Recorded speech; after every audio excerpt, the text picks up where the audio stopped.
Good afternoon and welcome to Channel 44. I am Masi Gashegu Sembatia to bring you this afternoon's business news segment with Livingstone Kawesi for sign language interpretation and translation.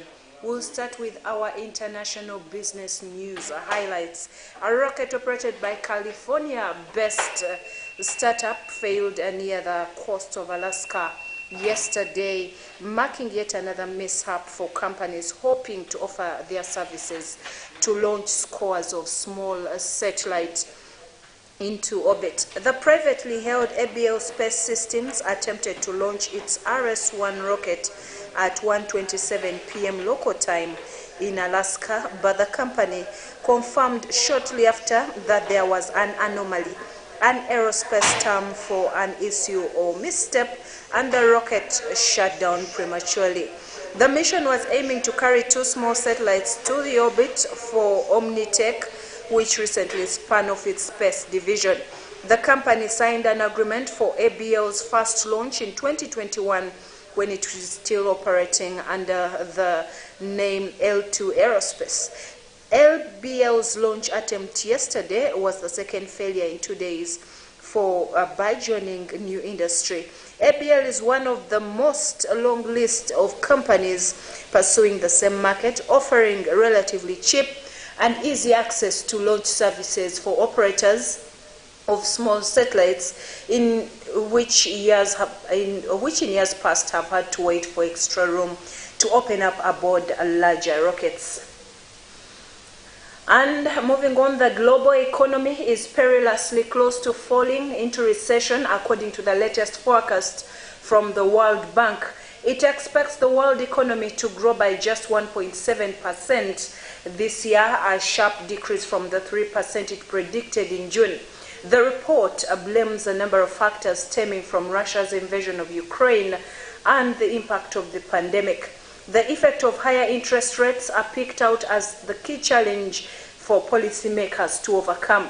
World Bank President David Malpass said the downturn would be broad-based and growth in people's earnings in almost every part of the world was likely to be slower than it was during the decade before COVID-19. The 1.7% growth figure would be the lowest since 1991, with the exceptions of the recession of 2009 and 2020, which were caused by the global financial crisis and the COVID pandemic.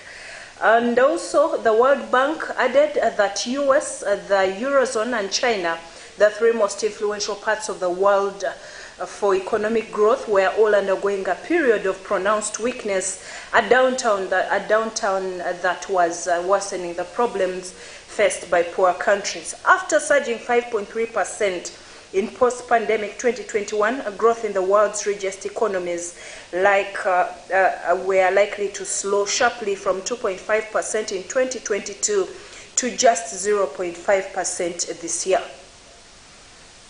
And in other news, investment giant Goldman Sachs has begun a massive round of job cuts around the world as it tightens its belt in the face of falling profits.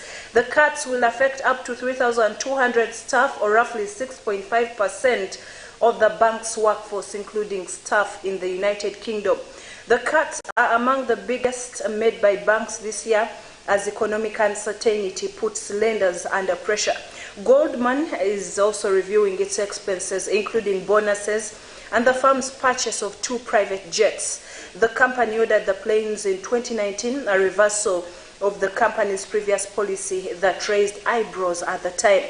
Goldman, which employs roughly 49,000 people worldwide and about 6,000 people only in the UK, has already cut hundreds of jobs this year. The move follows a hiring surge which has boosted headcount by roughly 10,000 people since December 2019. In a given year, Goldman Sachs will typically let go of 3 to 5% of its workforce as part of what it calls its annual strategic resource allocation.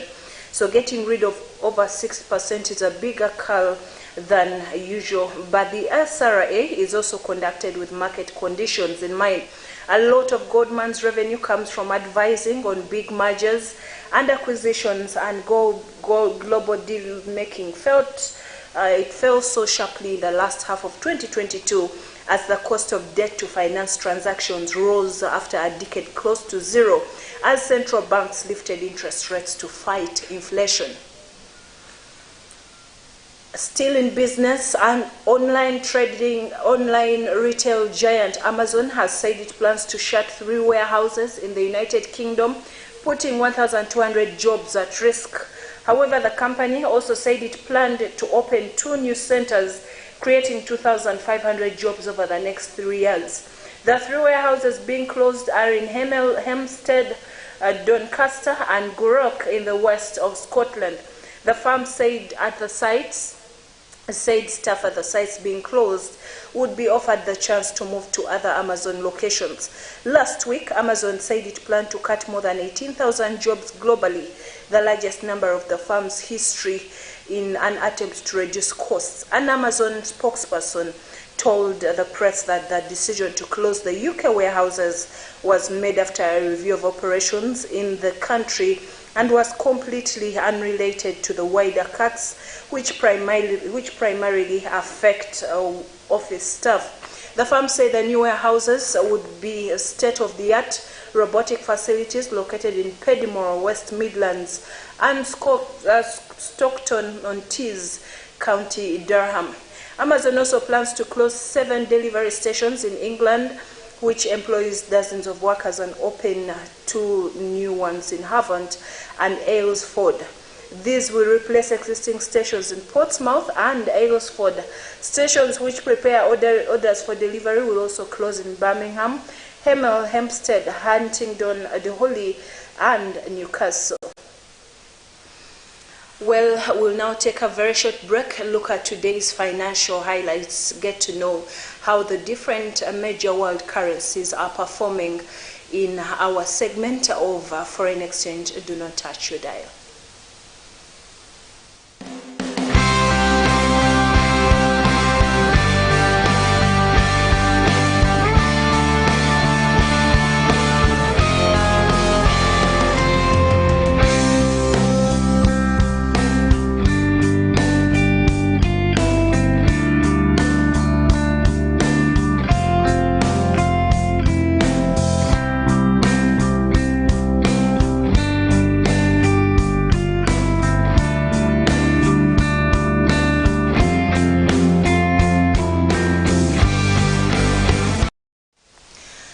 Well, like you see, the dollar keeps on changing and varying from yesterday to today.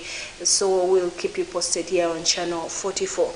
Right now, let's continue with our international news update. Fast Retailing, the Japanese giant that owns popular clothing brand Uniqlo and Theory, will start paying its employees much more this year. This is in the Asian parts of the world. The company announced today that it would boost salaries in Japan by up to 40%, acknowledging that remuneration levels have remained low in the country in recent years. The move comes just days after Japanese Prime Minister Fumio Kishida called on business leaders to accelerate raises for workers, warning that the economy risked falling into stagflation if wage rises continue to fall behind price increases. Japan is grappling with the biggest drop in living standards in nearly a decade. Last Friday, the world's third largest economy reported its worst real wage decline in more than 8 years, exacerbating conditions for workers already contending with higher costs of living. Still in Asia, Japan has culled just under 10 million birds as it confronts a massive outbreak of avian flu, which is threatening to put further strain on poultry supply and increase the price of eggs. In a statement yesterday, the Agriculture Ministry said 9.98 million animals had been killed this season, surpassing a previous record of 9.87 million that were slaughtered in fiscal 2020 during a previous bird flu crisis. The latest cull included mostly chicken as well as small numbers of ducks, and ostriches, according to a ministry official who disclosed the information today.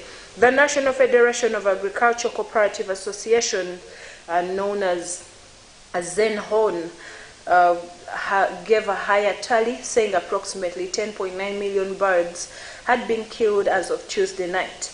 The market price is expected to soar, and the supply of chicken eggs is expected to decrease due to the recent outbreak. The spread of bird flu has already pushed up egg costs around the world in recent months.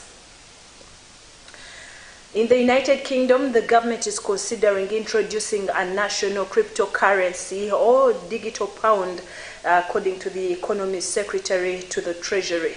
The UK was committed to becoming a world crypto hub, and the government was a long way down the road to establish a regime for the wholesale use for payment purposes of stable coins.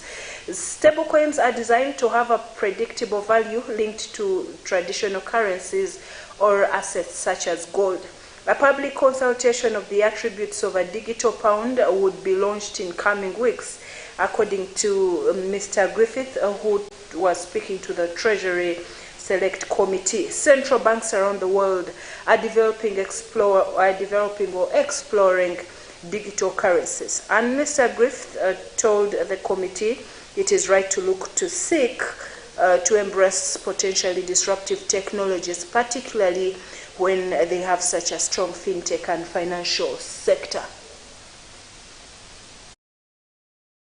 Across the world. Today, I'm proud to say that under the UK's presidency, the group of the world's 7 most advanced economies, the G7, is launching a set of public policy principles for retail central bank digital currencies, CBDCs.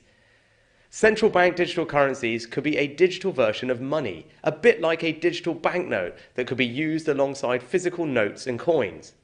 Unlike most of the digital money people use daily today, it would be issued directly by a central bank, like the Bank of England in the UK. And governments and central banks across the world are working together, looking into what having a digital currency might mean in practice.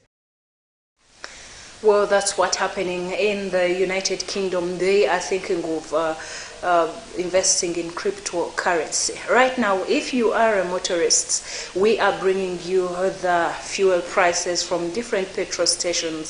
Stay tuned.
Well, right now we will take you to the farmers market where our reporter Issa Chigongo is to bring you the prices of different foodstuffs. Today we are visiting the farmers market cafe where they sell foods and beverages at very affordable prices. Here is Issa Chigongo.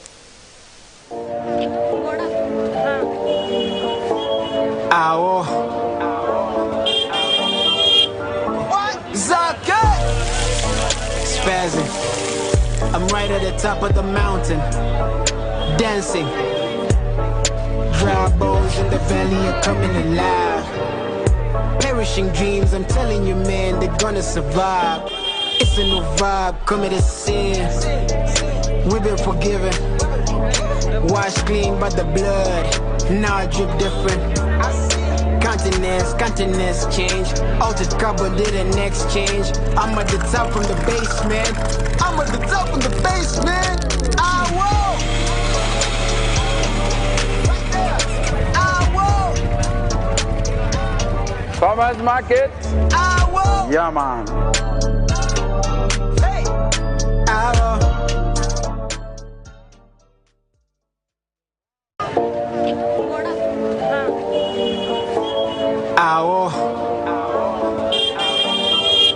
What? Zaka! Spazzing. I'm right at the top of the mountain, dancing. Dry bones in the valley are coming alive. Perishing dreams, I'm telling you, man, they're gonna survive. It's a new vibe, committed sin. We've been forgiven, washed clean by the blood. Now I drip different. Continents change. Altered carbon did an exchange. I'm at the top from the basement. I'm at the top from the basement.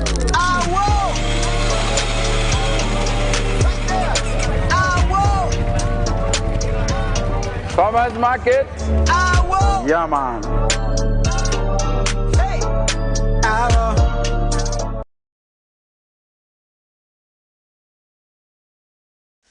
Well, due to some unavoidable circumstances, we've not been able to bring you the farmers market segment, but be sure to pass by. They have very good they have every farm produce that you desire at the farmers market at very affordable prices, and also they do deliveries at very affordable prices at a fee that you can negotiate. So pass by, make your orders, and you will receive whatever you want. At the farmers market cafe, there are great foods and beverages, juices, sodas, everything that you want, coffee, fresh made as you see it, and things that will soothe your soul as you make your way to the cathedral for the revival nights. Of late, Pastor Robert Kayanja is interpreting people's dreams. Are you having difficulties with the dreams that you are having? Are they disturbing you, burdening you? Please make your way to the Miracle Center tonight. It's our midweek service, and the presence of God will minister to very many of us. Stay tuned to Channel 44. The Big Tunes program is up next. God bless you.